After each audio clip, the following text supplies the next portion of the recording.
Chapter 9. You call it punk, I call it puke. I'm sure as you've been reading this tome of rock and roll knowledge, your brain has been spilling out with appreciation for the life that I, Whisp Turlington, have not only led, but experienced. Not to mention all the lives I've touched over the years. But often with new information comes new questions. So you might be asking yourself, hey, me, reader of this amazing book, I've been blown away by the non-stop ride that has been Wisp's life. But has Whisp ever been wrong about anything? Well, first off, fuck you for asking that. Just rude. Rude and moronic. Do me and the world a favor. Walk over to a mirror, stare into it for a good 20 to 30 minutes. Question yourself instead of me, and then slap the bloody hell out of your cheek. I want to see marks left behind, you judgmental prick. And second off, great question. Hey, pat yourself on the butt for making me think. After you slap your face bloody, of course. Now for the answer. Yes. Well, thanks for reading this chapter.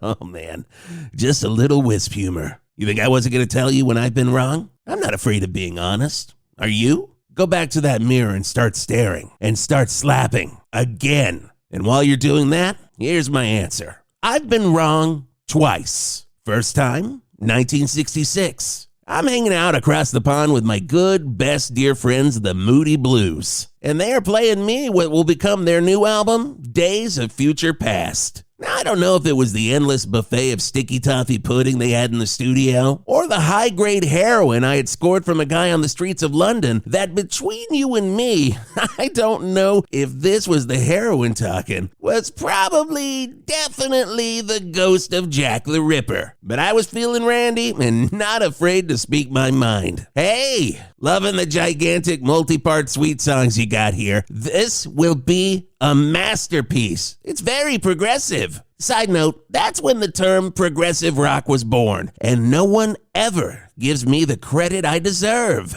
But my God, who wrote this Nights in White Satin song? It was me, sniffled Justin Hayward, already taking a crap in his mama's diapers because we never got along, especially when that Jack the Ripper heroin was around. Well, dump it. No one is going to want to listen to this song, let alone in the future. Say 1991, in the Tom Berenger thriller movie classic Shattered, or Martin Scorsese's epic tale of absolute power corrupts absolutely Casino. Now, what did any of that mean at the time? Who knows? What does it mean now? I was speaking like some Nostradamus for movie soundtracks. I told you, it was great heroin. Yeah, that would never work in a movie, said the American engineer in the corner, backing up my insane ramblings. And that engineer's name? You guessed it, Marty Scorsese. But that's a story for a different story. The point of this story, I was wrong. That's one time. Numero 2 time I was wrong. Punk. Well, I was back over the pond about 10 years later, still eating a buffet of sticky toffee pudding like nothing had ever changed. And I know things happened in those 10 years, maybe even things that I talked about in this book,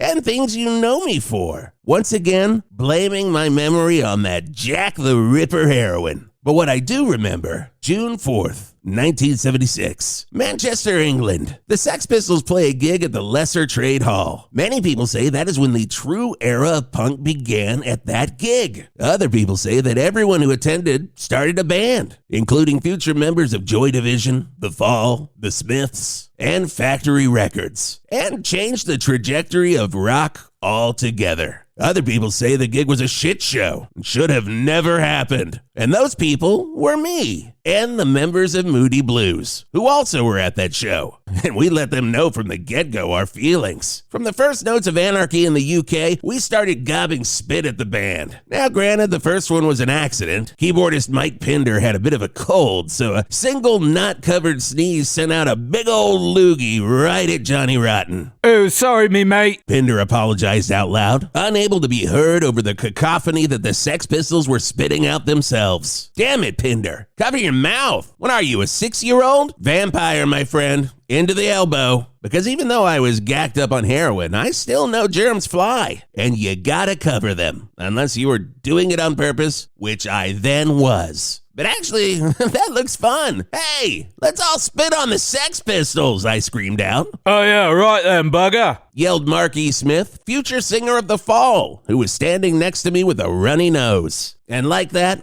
every person who would have their lives changed by the Sex Pistols were also spitting all over the Sex Pistols, setting the course for the punk sign of respect that would last for years until people realized spitting on other people is totally gross. Hey, but this was the 70s, and we were all stupid. And Johnny Rotten was pissed. Hey, what's all this about then? He sneered at us as he jumped off the stage. The rest of the Pistols fell into suit. You know, we wrote a song called No Future, and that's gonna be about you if you don't stop gibbling them gobblers at us. Johnny spit out. Now, I don't speak Cockney, so I didn't know what he was talking about. So maybe I misconstrued his words, which is why he probably got angry when I spit directly in his mouth. Hey, if you didn't want me to do that, you should have said so, I yelled at him, not realizing he did. In fact, say stop spitting in my mouth. Now that was an oopsies on my part. But like old Tom Petty said,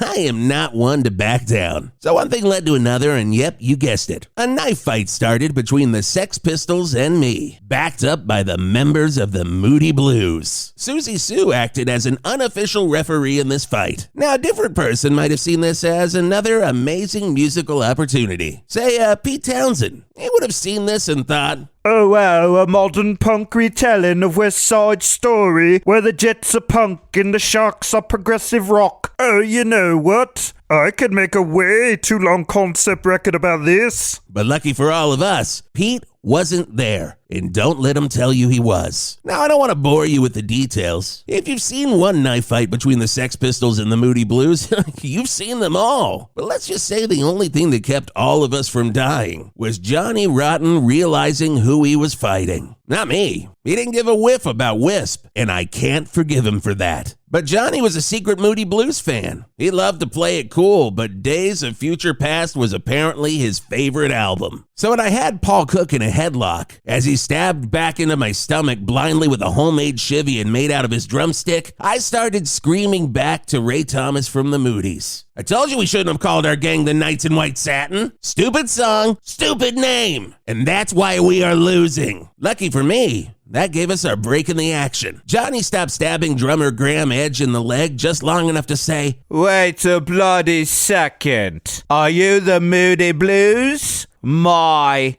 heroes. Well, color my face red in embarrassment that day, and color my face red from biting Steve Jones in the cheek, smearing his blood all over my chin, because Knights in White Satin was apparently Johnny's favorite song. And you can't fight the people who wrote your favorite song. That's just a rock and roll fact. Yep, the song that I hated bridged the gap between punk and prog rock that day. And long story short, it also gave me just enough time in the calm of everyone singing Knights in White Satin arm in arm to sneak up on all the members of the Sex Pistols and slit their throats. Yeah, you heard it here first. Those aren't the real Sex Pistols. They got replaced with prototype rock dolls. I actually thought the Sex Pistols were a pretty good band, but the band that finished that legendary concert and influenced all punk to come were the Rock Dolls, and they were terrible at playing music. Thus, punk is bad, but people loved it, so I was wrong. But that's